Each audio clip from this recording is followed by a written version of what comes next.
सज्जनों, आज मैं आपको अपने बाग में 3 औषधीय पौधों की जानकारी के साथ, ये आप देख रहे हैं, पहला पौधा है सतावर, जिसको हम अपनी भाषा में सांसुबाई भी बोलते हैं। सज्जनों, ये पौधा बहुत ही गुणकारी है, ये बलशाली है, बलवर्धक है। जो कमज़ोर आदमी हैं, कमज़ोर बच्चे हैं या कमज़ोर औरतें हैं, उनकी सेहत को ठीक रखने के लिए इसके साथ कुछ और घटक मिलाते हैं और इसकी दवा देते हैं।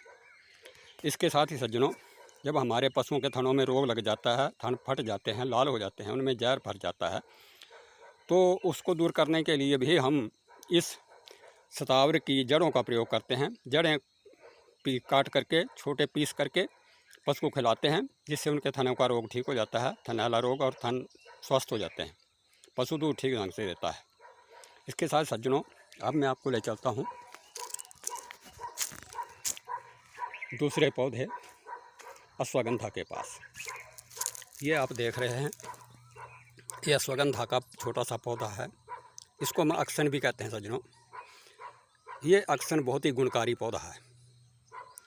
इसका जब हम चूर्ण खाते हैं तो जो कमज़ोर बच्चे होते हैं, जिनका वजन नहीं बढ़ता है, उनके लिए बहुत ही गुणकारी चूर्ण है इसका। और जो आदमी मोटे हो जाते हैं, जिनका वजन बढ़ जाता है, उनका वजन कम करने के लिए इसके पत्तों का प्रयोग किया जाता है। सुबह शाम 2-2 पत्ते चबा करके खा लिए जाएं तो वजन में कमी आती है, सेहत स्वस्थ होती है। ये अश्वगंधा है। इसके साथ ही मैं अब आपको तीसरा पौधा जो बेल है उसके पास ले जा रहा हूँ। सज्जनों, इन पौधों की पहचान और इनके गुणों के साथ, सज्जनों, ये अब आप देख रहे हैं, ये एक बेल है। इसको हम अपनी भाषा में कहते हैं शंखिरिया, और हिंदी में बोलते हैं इसको माल कांगनी। जो औषधियों के रूप में, जब औषधीय शास्त्रों में इसका प्रयोग आता है तो आता है ज्योतिषमती के रूप में। इसको ज्योतिषमती का पौधा जो है आयुर्विज्ञान में कहा गया है। इस बेल का जो फल है बहुत गुणकारी हैं।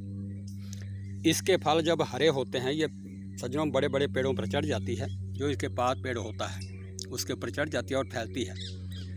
इसके कच्चे फल जो हैं हरे रंग में होते हैं, और जब फल पक जाते हैं तो लाल रंग के हो जाते हैं। चने के दानों के बराबर इसके फल होते हैं। फलों में जो गिरी निकलती है उसका तेल निकाला जाता है। तो यह औषधीय पौधा जब हमारे सिर में दर्द हो, नाक बंद होता हो, या गले में खराश हो, या गले में खांसी आती हो, या हृदय में बलगम जमा हुआ हो, या बलगम के कारण कफ बढ़ जाने के कारण सिर में दर्द हो, इन सभी रोगों के बीच में इस पौधे का बहुत लाभ मिलता है। सज्जनों, ये आप देख रहे हैं, ये इसका तेल है, ज्योतिषमती तेल। आप देखते हैं, दिव्य ज्योतिषमती तेल है ये। सज्जनों, इस तेल की 2-2 बूंदें नाक के दोनों भागों में डालने से जो गला बैठा हुआ होता है, जिसमें से आवाज़ नहीं निकलती है, जिस गले में खराश होती है, या जिस गले में खांसी आती है गला बंद होने के कारण, या नाक बंद होता है, या छाती में दर्द होता है, या घुटनों में दर्द होता है, तो घुटनों आदि में, छाती आदि में ऊपर आप इसका तेल की मालिश भी कर सकते हैं। और इसको नाक में भी 2 बूंदों के रूप में दोनों नाकों में डाल सकते हैं। इससे इन बीमारियों में आप लाभ प्राप्त कर सकते हैं। और वैसे यह बेल आपके खेतों में, खलिहानों में, जंगल में, या आपकी घासनियों में मिल जाती है। अब इसका जो पत्ते हैं उनका रस निकाल करके भी छींके लेने के लिए इसका प्रयोग कर सकते हैं। रस निकालो और नाक में 2-2 बूंदें डालो, आपको छींके आएगी, आपका जो कफ है वो बाहर आएगा, आप स्वस्थ हो जाएंगे। और इस तेल का भी आप प्रयोग कर सकते हैं। ये ज्योतिषमती तेल जो है, इसका प्रयोग करें, लाभ पाएँ, इसी भावना के साथ ये वीडियो आपकी सेवा में प्रस्तुत है। जय हिंद, जय भारत।